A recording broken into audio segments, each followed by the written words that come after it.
Hello, dear sisters. This is Tammy.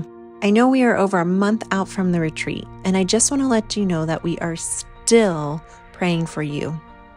The reason we are still praying is, first of all, because we love you. But second of all, we are still in the battle. We know that Satan and his demons hated the breakthroughs you had at the retreat, and he wants to pull you back to the world and away from God. So, this week, I'm going to touch briefly on the enemy of your heart. First, I want to remind you of who you are, Ezer Kenegdo. Ezer is consistently used as a military term in the Bible. Twice it describes women, 3 times it describes nations that come to Israel's military aid, and 16 times for God as Israel's strong helper. You are a lifesaver and life giver. And you are the pinnacle of creation. You reflect God's beauty. You are irreplaceable. And because that is who you are, you have the potential to be a threat for good. You have an enemy that hates you, an enemy that wants to wound your heart, an enemy that tells you lies about yourself, about others, and about your God. Satan's goal is to separate us from the heart of God. During the retreat, you may have faced some long-standing wounds and lies, and I pray you continue to walk towards complete healing in these areas. Keep battling for the restoration of your heart. Today, though, I want to bring up a tactic of the enemy. Like Stacy said at the retreat, spiritual warfare is waged and won in our thought life. So, how do we battle in our thought life? One area the enemy continues to get more and more of a stronghold in our world is through distraction and misplaced priorities. I'm going to read from The Tyranny of the Urgent by Charles E. Hummel. It's worth noting he wrote this essay in 1967. We live in constant tension between the urgent and the important. The problem is that many important tasks need not be done today or even this week. Extra hours of prayer and Bible study, a visit to an elderly friend, reading an important book, these activities can usually wait a while longer. But often urgent, though less important, tasks call for an immediate response. Endless demands pressure every waking hour. A person's home is no longer a castle, a private place away from urgent tasks.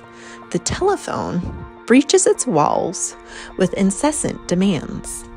The appeal of these demands seems irresistible, and they devour our energy.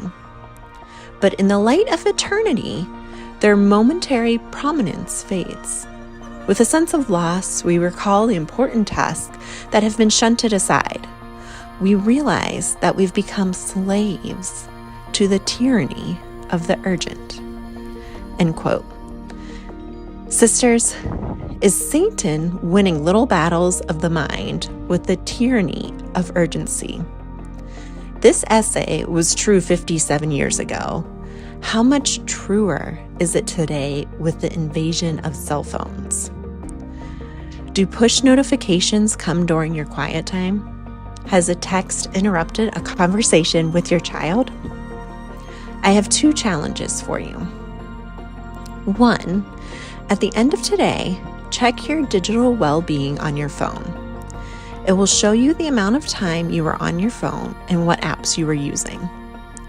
For me, I go under settings and click digital well-being.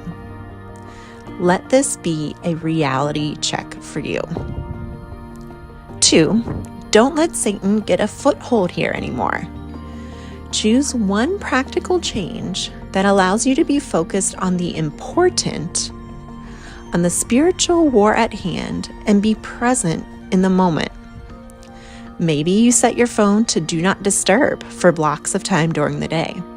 Maybe leave your phone in your room or another less accessible place during the day. Maybe you set friends, family, client expectations that you will respond within 24 hours, not immediately. Maybe you turn off push notifications. Maybe you set timers for social media or give it up completely. What are you going to choose?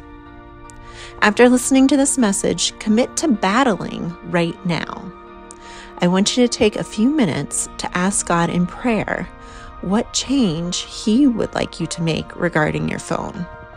You know He will tell you. Sister Azers, we are at war. Let us battle well. Let us rebuke Satan's attempts to distract us with the urgent. Let us turn our eyes and focus on the important, the unseen, the eternal truth, hope, and life we have in Jesus.